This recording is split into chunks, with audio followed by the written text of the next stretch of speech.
I'm sure we've all heard the saying should've, could've, would've. I'm here to explain to you what these three words mean and how to use them correctly. My name is Derek Walls, and most of the information that you will be hearing came from expressoenglish.com.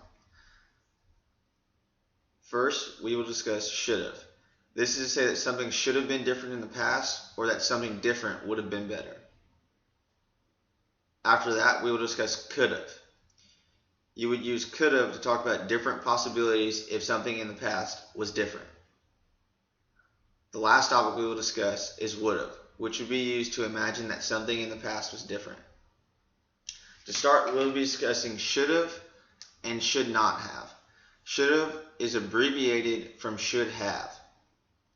Use should have to say that a different action was recommended in the past. And an example of that would be, I should have left the house earlier so that I wasn't late. Also, you could say, I should have studied for that test, which I'm sure we could all say. I should have played less video games this weekend, which all the guys in this class probably should have done. The opposite of that would be should not have, or shortened it would be shouldn't have, which is used to say past actions were wrong. Like if you were to say, you shouldn't have said that to the teacher,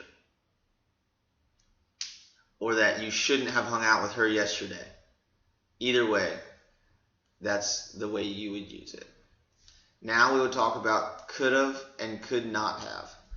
Use could have to talk about possibilities if something had been different in the past. We could have won the game if we didn't make 3 errors. Could have is often used with an if, had, and a past participle.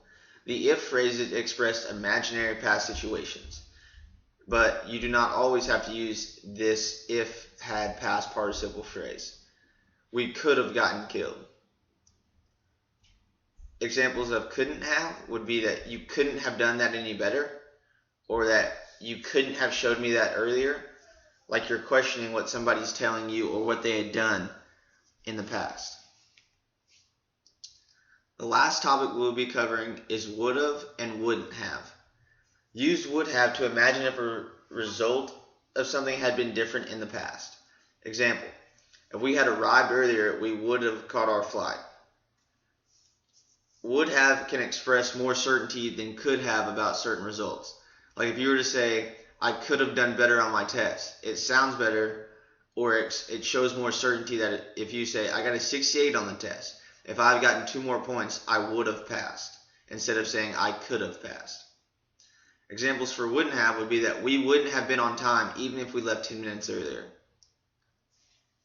So even though you could have left earlier, it wouldn't have mattered. Now you understand the different ways to use should've, could've, and would've, or at least I hope I helped a little bit. We've covered should've, which is saying something in the past could have been different. Could've, which is about different possibilities in the past. And last, we talked about would've, which discusses if you took different actions, how things could change. So now you better understand the slogan that we hear so often of should've, could've, would've.